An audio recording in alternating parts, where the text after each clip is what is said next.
많은 분들이 아마 반감기가 지나갔는데 왜 이렇게 안 오르냐, 이런 거에 대해서 좀 많이 심란해하고 계실 것 같아요. 지난 반감기 때도 마찬가지였다고 생각하거든요. 좀 조용히 이렇게 가고 있다가 한 6, 7개월 후부터 갑자기 이렇게 폭발적으로 성장을 했죠. 내년에는 최대 2억 5천에서 한 3억까지 올라갈 수 있지 않을까 기대를 하고 있습니다. 결국 이럴 때 기다리던 사람들이 큰 돈을 벌게 되는 것 같아요.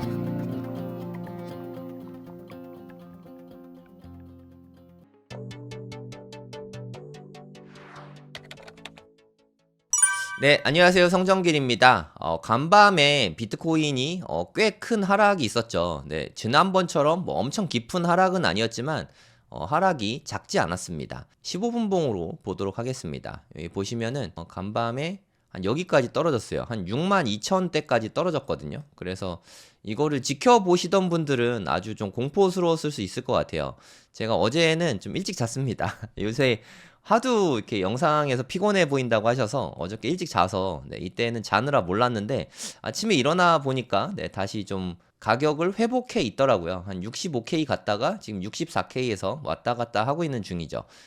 저는 이렇게 크게 하락하면은 일단 ETF가 많이 좀 유출이 있었구나. 그레이스케일이 또 많이 팔았구나. 이런 생각을 먼저 하거든요. 미국에서 현물 ETF 현황을 먼저 보여드릴게요. 미국 현물 ETF가 비트코인 가격 흐름이랑 현재는 가장 밀접한 상관관계를 갖고 있는 것 같아요. 오늘은 4월달 들어서 거의 최악이다 싶을 만큼 유출이 좀 많았습니다. 이게 조금 걱정되기 시작해요. 이제까지 효자였잖아요. 현물 ETF가. 미국 ETF가 이제까지는 효자였는데 이게 좀 충격이었어요. 피델리티가 마이너스가 나오기 시작했습니다.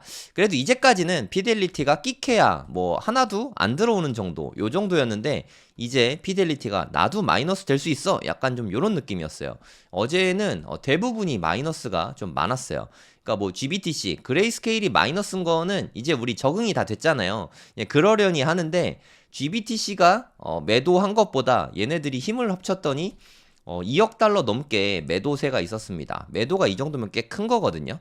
우리의 블랙락 형님, 레리핑크 형님은 이틀 동안 자고 있습니다. 빵빵이에요. 이것도 좀 아쉽죠. 그래서 여러모로 미국의 현물 ETF 영향으로 순유출이 꽤 많았죠. 2억 1,700만 달러니까 대단히 많은 수준의 유출량이 있었는데도 불구하고 요 정도면 선방한 거 아닌가? 약간 좀 그런 느낌이 들 정도였어요. 그래도 아직까지는 블랙록이 계속 플러스다가 이제 0이 나오기 시작했잖아요. 0이 나올 수 있다는 얘기는 마이너스도 나올 수 있다는 이야기거든요. 그래서 미국 현물 ETF는 당분간은 좀 조용하지 않을까 그런 생각이 듭니다. 댓글을 보니까 제가 이렇게 오른다고 하면은 떨어진다는 댓글이 많더라고요. 그래서 저는 오른다고 생각하지만 가급적이면 방송에서 우려 섞인 얘기를 한마디씩 꼭 덧붙이도록 하겠습니다. 그럼 뭐 오를 수 있을까요? 뭐 제가 한마디 한다고 이게 오르내리는데 아무 영향이 없습니다. 그거는 뭐 그냥 본인의 느낌이 그럴 뿐이고 뭐 제 일개 개인이 뭐라고 한다고 뭐 가격이 어떻게 변하겠습니까? 어찌됐든 이게 00이고 피델리티마저도 마이너스, 비트와이즈도 마이너스, 뭐 아크도 마이너스. 요새 마이너스가 너무 많아졌죠. 그래서 2억 달러 넘게 마이너스가 됐습니다. 사실 저는 이제 그레이스케일은 그렇게 무섭진 않거든요. 얘네는 끼케야 이제 반 정도는 다 덜어냈어요. 171억 달러를 매도했죠. 그레이스케일 얼마큼 남았나 한번 보도록 할게요. 구글에다가 GBTC 이렇게 치면 시가총액이 나오거든요. 아직 남아있는 금액이 나옵니다. 196억 달러가 남아있다고 합니다. 196억 달러. 이제까지 매도한 게 171억 달러죠. 그러니까 반 정도는 판 거예요. 그러면 이제까지 그 거세게 판 것보다는 확연히 좀 줄어들겠죠, 앞으로는. 그래서 그레이스케일은 그렇게 걱정이 좀 많이 되진 않는데 제 진짜 걱정은 얘가 171억 달러를 매도했는데도 순현금 흐름으로 120억 달러가 플러스 됐잖아요. 이 120억 달러랑 이거랑 합치면은 거의 300억 달러죠. 그러니까 얘네들이 다 합치면은 토탈을 이렇게 다 합치면은 대략 한 300억 달러 되는 거거든요. 얘네가 만약에 마이너스로 돌아서게 되면은 와, 진짜 비트코인 가격에는 엄청나게 끔찍한 악영향을 끼칠 수 있을 거라고 보입니다.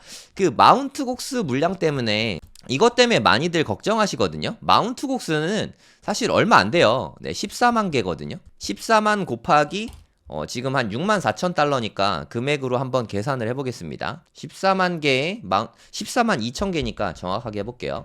14만 2천 개의 마운트 곡스 물량에다가 한 개당 지금 한 6만 4천 달러 정도 되잖아요. 이거 곱하면은 한 90억 달러 정도 되죠. 90억 달러. 100억 달러도 안 되잖아요. 근데 얘네들은 300억 달러어치가 있는 거예요. 네, 수량으로 계산을 해봐야 되는데 이것보다 크겠죠.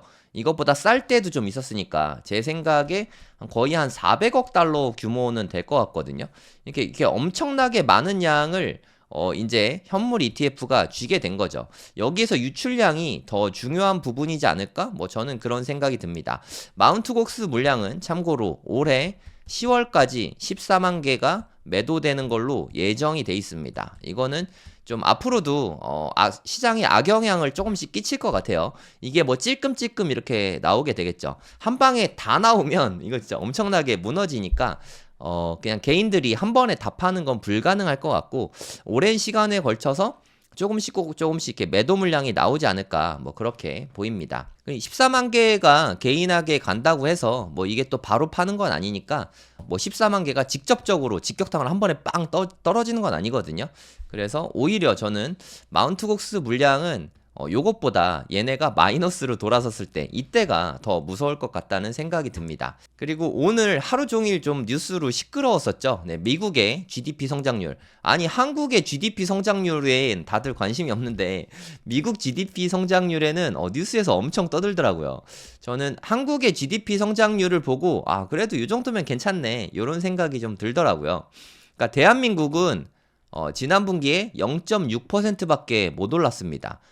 되게 조금이죠. 우리나라 그래서 성장률이 나쁜 나라가 아닌데 그래서 이번 분기에는 1.3% 뭐 요 정도면 괜찮은 수준이라고 저는 생각하거든요. 하지만 미국은 지난번에 인간적으로 너무 높았죠. 3.4%. 이게 어느 정도 수준이냐면 이 주요 국가들의 지난 분기에 이게 미국은 3.4잖아요. 3.4보다 높은 데가 하나도 없죠.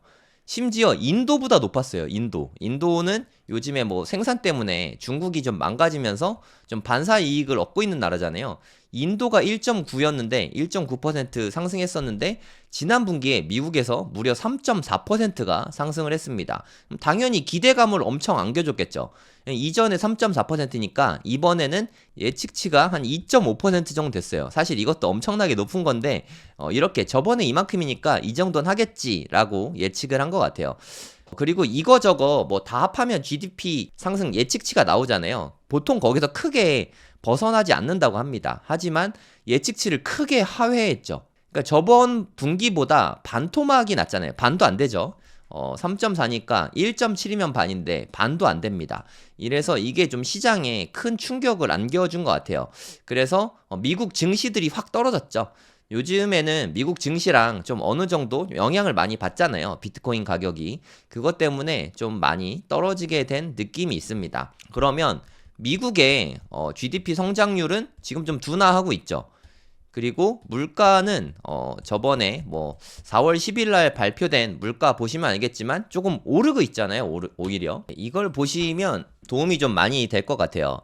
이게 미국의 물가 상승률을 나타내는 건데요. 뭐 CPI라고 하죠. 네, 전년도 대비 얼마나 뭐 물가가 올랐나 이거를 알려주는 지표거든요. 가장 낮았을 때 3%까지 떨어졌었습니다. 작년 여름쯤에 3%까지 떨어졌거든요. 와, 이러면 금방 2%대 되겠네 하고 사람들이 기대감을 갖게 되잖아요. 그런데 요때가 최저였고 3.2, 3.7, 3.2, 3.1 하고 다시 떨어지나 했더니 또 다시 올랐죠. 3.4, 3.1, 3.2 하고 또 올랐죠. 3.5로. 떨어지다가 오르다가 또 떨어지다가 또 올라가고 있으니까 이러다가 2% 못 가는 거 아니야? 라는 생각이 들기 시작한 거죠. 2%가 왜 중요하냐면 연준에서 2%까지 인플레이션을 잡겠다고 했거든요. 2%는 잡아야 이제 금리를 인하하겠다. 요런 말을 했거든요. 그래서 2%가 나름의 좀 목표치가 된 거예요. 그런데 떨어지기는커녕 다시 올라가고 있으니까 이러다가 금리 인하 진짜 못하는 거 아니야? 이런 생각이 들게 된 거죠.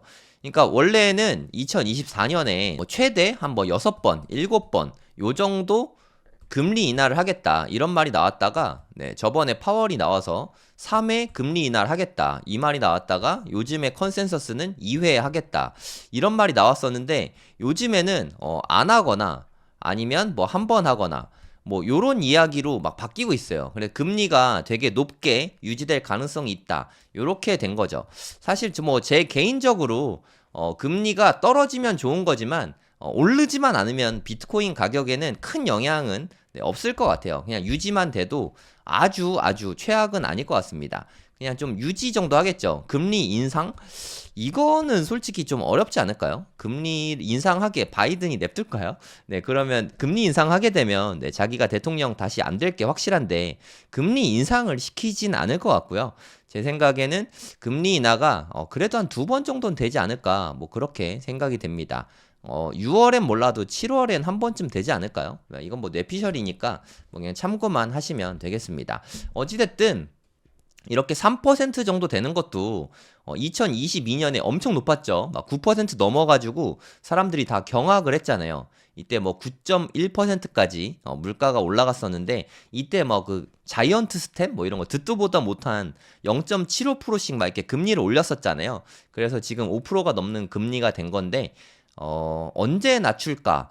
요게 좀 관건인 것 같아요. 시장의 기대는 여기에 있지 않나. 그런 생각이 드는 것 같습니다. 어쨌든 중요한 거는 미국의 경제 성장, GDP죠. GDP 성장률은 생각했던 것보다는 원래 이만큼 성장할 줄 알았는데 요만큼. 사실 솔직히 말해서 1.6% 분기 성장은 뭐 작은 게 아니거든요. 이게 대단히 많이 성장한 건데 요 정도면 됐는데 시장의 기대가 너무 높았던 게 아닌가 뭐 저는 그런 생각이 듭니다. 그 반면에 물가 상승률은 한 3.5% 정도 지금도 아직도 오르고 있으니까 금리를 내리기는 좀 힘들 수도 있을 것 같아요. 근데 우리 한번 이걸 보면 좋을 것 같습니다. 이게 미국의 부채를 나타내는 거거든요. 네, 같이 한번 보시죠. 네, US 데트 이게 부채잖아요. 데트 시계입니다. 실시간으로 늘어나고 있는 건데 이게 US 내셔널 데트 그러니까 이게 미국 전체의 국가 부채라고 보시면 됩니다. 미국의 부채. 미국 부채가 어마어마하다. 이런 얘기는 많이 들어보셨잖아요. 어느 정도 규모인지 보시면 될 것 같아요. 여기가 한 10만 달러 되거든요. 요게 하나 늘어날 때마다 요게 10만 달러니까 10만 달러가 한 1억 한 4천만 원? 1억 3천만 원? 뭐 그 정도 되잖아요. 근데 이게 거의 뭐 한 5초에 하나씩 늘어나는 것 같아요.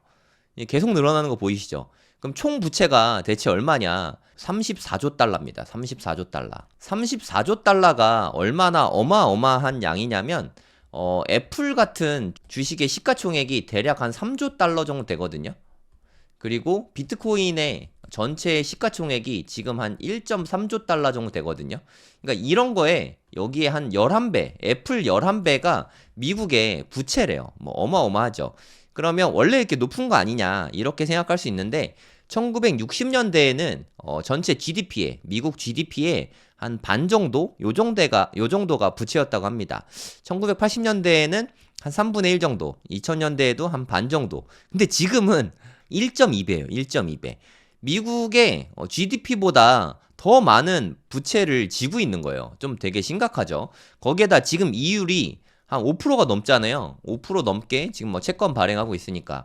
그럼 5%가 넘는 이자율인데 부채가 이렇게 크니까 이거 뭐 갚을 수 있는 수준이 아닌 거죠. 시간이 갈수록 뭐 늘어나는 속도가 어마어마하지 않습니까? 이게 되게 부담이란 말이에요. 그러니까 미국 정부 입장에서는 솔직히 금리를 낮추고 싶을 거예요.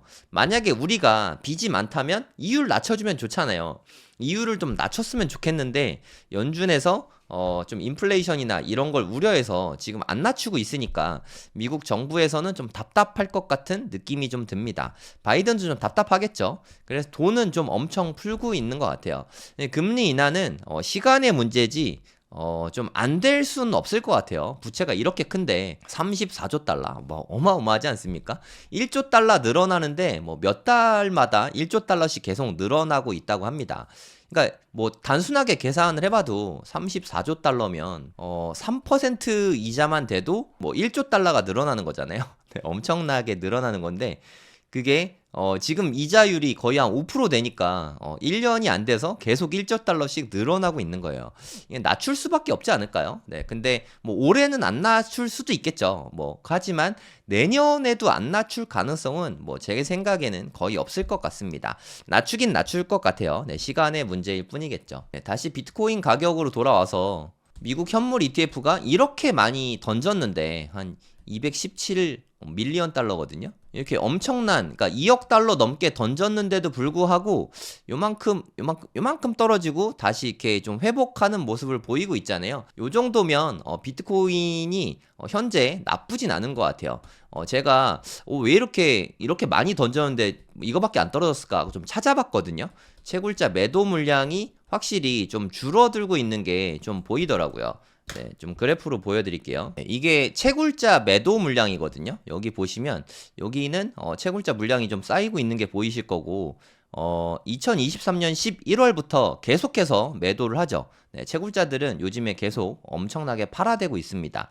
근데 3월 이후로 네, 요때 거의 정점에 달았죠. 네, 요때 60K를 막 왔다 갔다 했었죠. 59K도 막 다녀오고. 최근을 한번 보세요. 최근을. 이게 확연히 줄어든 게 보이시죠? 그래프가 이렇게 쭉 올라간 게 보이시잖아요. 0은 그냥 평온한 상태입니다. 매도 물량이 거의 없는 걸 말하는데 뭐 빵일 리는 없으니까 확실히 좀 많이 줄어든 거를 보실 수 있을 거예요. 그럼 채굴자 매도 물량이 왜 이렇게 줄어들었냐? 반감기 이후에 하루에 900개씩 생산이 되는데 지금 450개로 줄어들었잖아요. 한 블럭에 원래 6.25개씩 비트코인이 들어가 있었는데 이게 줄어들어갖고 3.125개로 줄어들었거든요. 그래서 요즘에 비트코인의 생산 원가가 채굴 원가죠. 대략 한 8만 달러라고 합니다. 8만 달러. 여러분 같으면 하나 채굴하는데 8만 달러가 드는데 이거를 6만 4천 달러에 팔고 싶진 않을 거잖아요. 그래서 지금 매도 물량이 확연히 줄어든 거를 볼 수가 있습니다. 그럼 얘네들은 좀 이제 앞으로는 비축이 되겠죠. 얘네가 안 팔고 기다렸다가 가격이 여기 뭐 8만 달러는 넘어갔을 때, 그러니까 뭐 8만, 9만, 10만 요때 갔을 때 그때부터 이제 매도 물량이 조금씩 늘어나지 않을까 그런 생각이 좀 듭니다. 그러니까 이렇게 줄어든 양이 결코 작지가 않거든요. 그러니까 1년에 한 8만 개가 넘거든요. 반감기로 인해서 1년에 매도되는 물량, 생산되는, 채굴되는 물량 자체가 반으로 줄어들었기 때문에 마운트곡스 물량이 14만 개인데 8만 개가 매년 줄어들었다고 치면은 대략 한 2년이 안 걸리는 거잖아요. 여기는 충분히 좀 해소가 가능하지 않을까. 뭐 저는 그런 생각이 듭니다. 채굴자 물량이 줄어든 거, 이건 분명히 호재라고 볼 수 있겠죠. 네, 이거는 뭐 그레이스케일에서 보고서를 낸 건데요. 올해 말에는 최대 20만 달러를 돌파할 수 있을 걸로 보인다. 이게 최대잖아요, 최대. 그러면 어디서부터 어디까지 보고 있는지 10만 달러 에서 20만 달러 요 정도 보고 있는 것 같아요. 올해 말, 그러니까 2024년 말에 10만 달러에서 한 20만 달러 정도 요 정도 갈 걸로 그레이스케일에서 좀 보고 있는 것 같습니다. 좀 14만 달러를 굳이 여기다 넣은 이유는 제일 유력해서 그런 게 아닐까. 뭐 중간값 정도 되잖아요. 14만 달러. 14만 달러 정도 되면 우리나라 돈으로 2억 정도 되거든요. 저는 솔직히 요 정도만 돼도 충분히 만족합니다. 올해 말이니까 물론 내년엔 더 갈 수도 있죠. 물론 더 빠질 수도 있고요. 내년에는 최대 2억 5천에서 한 3억까지 올라갈 수 있지 않을까 하고 기대를 하고 있습니다. 뭐 여기까지 안 갈 수도 있으니까 투자는 뭐 본인 판단으로 하시면 되겠습니다. 그레이스케일에서는 이렇게 전망을 하고 있습니다. 그리고 요즘에 이더리움 이제 현물 ETF 승인을 앞두고 있잖아요. 근데 제 생각엔 안 될 것 같긴 한데 5월 23일에 최종 결정을 남겨두고 있거든요. 제 생각엔 이때는 안 될 것 같아요. 그리고 여름쯤에 8월인가 9월인가 요때쯤에 블랙록의 최종 결정 기일이 남아있거든요. 요때는 가능성이 좀 있을 것 같은데 이때는 거의 가능성이 없다고 생각합니다. 근데 블랙록은 힘이 좋잖아요. 그래서 요때는 승인이 될 가능성도 없진 않다고 생각하고 있어요. 그러니까 이더리움의 인프라 개발사인 컨센시스, 여기가 SEC에 소송을 제기했습니다. 뭐 증권이네 아니네 뭐 요런 소송을 제기했는데 이건 잘 모르겠어요. 네, 이거 어떻게 될지 잘 모르겠고 하여튼 중요한 거는 5월 ETF 현물 ETF는 이더리움 현물 ETF는 아무래도 안 되지 않을까. 네, 안 되는 쪽으로 보는 게 맞는 것 같아요. 오히려 8월쯤에 블랙록에서 이제 거기 또 결정기일이 남아있거든요. 그때는 가능성이 조금은 있을 거라고 생각이 듭니다. 네, 이게 마이크로 스트래티지도 S&P 500에 편입될 수 있다. 네, 이런 얘기가 있거든요. 여러분들 테슬라 아시죠? 테슬라에서 어저께 뭐 실적 발표인가? 뭐 그게 있었던 것 같은데 어저께 제가 뉴스에서 안 팔았다. 뭐 7분기 연속 매도하지 않았다. 뭐 이렇게 말씀드렸었잖아요. 테슬라가 대략 장부가액이 비트코인의 장부가액이 2만 달러가 안 됩니다. 18,000인가? 19,000달러라고 합니다. 19,000달러라고 할게요. 요 정도에 거의 한 10,000개 정도 들고 있는 것 같아요. 10,000개. 되게 많죠. 테슬라가 한 요 정도 만 몇천 개 되는데 정확한 숫자는 제 기억이 안 나가지고 장부가액이 되게 싸게 돼 있잖아요. 그러면 얘네가 이제 미국의 새로운 회계 표준이 이제 발표가 됩니다. 원래는 어떻게 됐냐면 비트코인의 평가가 만약에 가격이 높아졌다. 그럼 평가 이익은 장부에 기재가 안 돼요. 하지만 평가 손실은 기재가 되거든요. 요렇게 돼 있었는데 이제 법이 바뀌었어요. 평가 이익도 이제 기재를 할 수 있게 바뀌었거든요. 그래서 테슬라도 새 회계 기준을 적용하면은 네, 물론 일시적이긴 하지만 이게 플러스로 크게 반영이 되겠죠. 네, 이게 적지 않을 것 같아요. 마찬가지로 네, 마이크로 스트래티지의 아마 매수 단가가 한 3만 후반대에서 4만 초반? 한 4만 불 전후 할 거예요. 요 정도 되니까 여기에 이제 새로운 회계 기준을 발효하면은 평가 이익이 장부가액으로 반영이 가능하게 되잖아요. 그러면 일시적이긴 하겠지만 갑자기 많이 늘어나겠죠. 이익이. 그렇게 되면은 S&P 500에 편입이 가능하다고 합니다. S&P 500에 편입되면 뭐가 좋냐? S&P 500을 추종하는 지수 펀드들이 많잖아요. 뭐 가장 대표적인 게 SPY죠. 스파이 같은 거. 요런 데에서 MSTR을 지수 편입이 됐으니까 무조건 담아야 되는 거예요. 그러면 MSTR 가격이 올라갈 수 있겠죠. 네, 요런 호재가 마이크로 스트래티지에 일부 있다. 근데 제가 마이크로 스트래티지 법인 계좌에서 사고 있다고 말씀드렸잖아요. 법인 계좌로 매일 한 주씩 사고 있거든요. 와, 근데 등락폭이 진짜 어마어마하더라고요. 그러니까 비트코인이 한 2, 3%만 움직여도 마이크로 스트래티지는 막 10%씩 움직이거든요. 등락폭이 되게 크고 위험한 주식이니까 혹시나 매수를 생각하고 있는 분들은 신중하게 결정하시기 바랍니다. 대략 한 1200달러 정도 되는 것 같아요. 한 150만원, 160만원 뭐 요 정도 하는 것 같습니다. 한 주에. 신중하게 결정하시고 변동폭이 크니까 상당히 투자가 위험하다. 네, 요런 거를 생각하고 매수하시기 바랍니다. 저는 사실 법인 계좌로 비트코인 현물을 살 수 있었다면 저는 샀을 거예요. 하지만 이게 안 되잖아요. 우리나라에서. 코인 거래소 계좌, 업비트 계좌 같은 거를 못 트니까 어쩔 수 없이 주식 계좌를 터서 마이크로 스트래티지를 사고 있는 건데 뭐 요런 호재가 될 수도 있다. 네, 여기까지만 말씀드릴게요. 투자 추천은 아니니까 네, 나중에 이거 잃었다고 저한테 뭐라고 하시면 안 됩니다. 네, 요거는 좀 좋은 뉴스인 것 같아요. 그러니까 외신들에서 보도를 한 건데 그러니까 미퇴직 컨설팅, 뭐 파이낸셜, 뭐 이렇게 뭐 펀드 자금이 들어가는 곳들이잖아요. 그러니까 여기는 GRP 파이낸셜은 돈이 운용 자산 규모가 엄청나더라고요. 무려 192조거든요. 1,400억 달러. 그럼 200조라고 치고 200조에서 만약에 여기서 뭐 한 5%만 담는다고 쳐도 10조잖아요. 10조. 비트코인 매수를 10조어치 하면은 승수효과 때문에 시가총액이 한 100조 가까이 늘어날 수 있거든요. 이거 물론 이거를 다 매수할 수 있는 건 아니겠지만 요 정도가 늘어나면은 대략 한 거의 한 8% 비트코인이 8% 정도 네, 상승하는 시세가 상승하는 효과가 생길 수 있습니다. 근데 요건 한 회사만 그런 거잖아요. 한 회사의 힘은 뭐 대단하진 않겠지만 이제 전 세계에 있는 기금과 뭐 기관 자금 그리고 뭐 연기금 같은데 그런 데서 이제 투자를 시작하면은 이건 되게 큰 호재가 될 수 있죠. 뭐 보험회사 이런 데도 펀드 운영을 크게 하고 있잖아요. 증권사도 마찬가지고 ETF가 출시된 거는 그래서 되게 큰 일이라고 보고 있습니다. 금 ETF도 그래서 마찬가지였잖아요. 그러니까 20년 동안 횡보하던 금 가격이 금 ETF가 승인되자마자 7년 동안 대략 한 5배가 올랐거든요. 비트코인도 네, 이렇게 될 가능성이 일부 있다는 거죠. 예, 금보다 더 짧은 시간에 지금 뭐 모객이 되고 있으니까 금으로 금 ETF에서 대략 한 2년 동안 들어온 자금이 비트코인 현물 ETF는 대략 한 3달 동안 네, 다 모았거든요. 엄청나게 빠른 유입 속도를 보이고 있죠.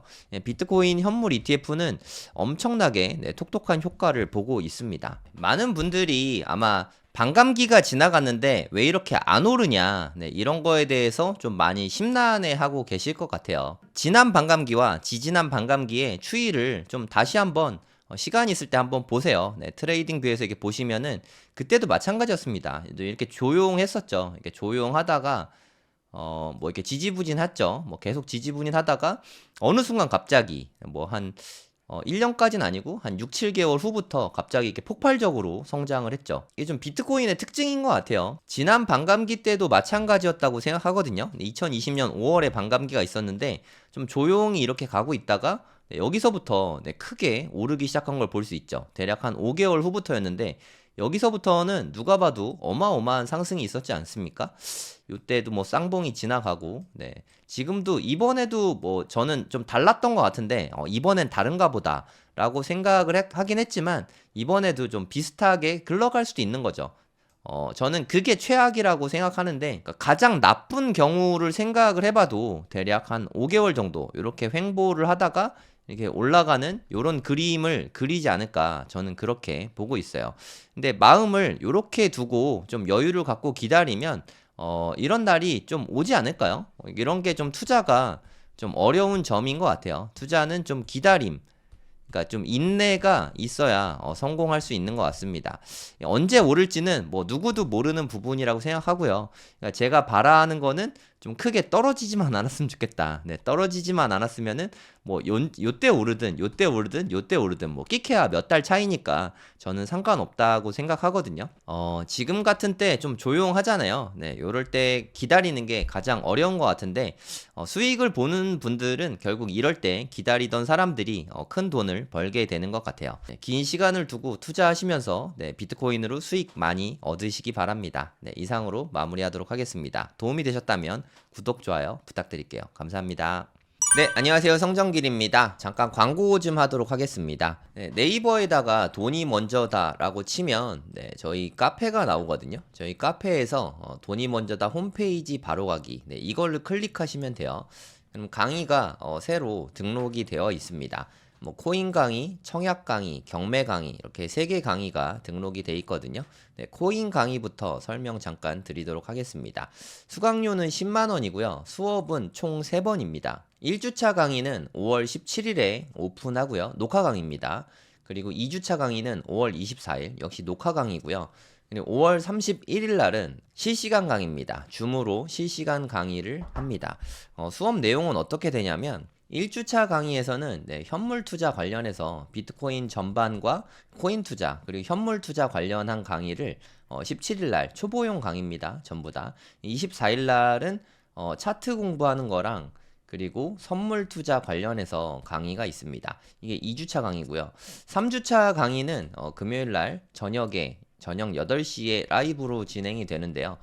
바이낸스가 이게 좀 사용법을 다들 좀 어려워 하시더라고요. 바이낸스라던가 해외 거래소 사용 방법, 그리고 뭐 알트 투자나 코인 투자, 뭐 김프 투자 관련된 거, 뭐 질의응답도 받고 그때 시황에 맞게 강의를 해 드릴 계획입니다. 이렇게 해서 3번 강의 다 포함해서 네, 무제한으로 재수강 가능하고요.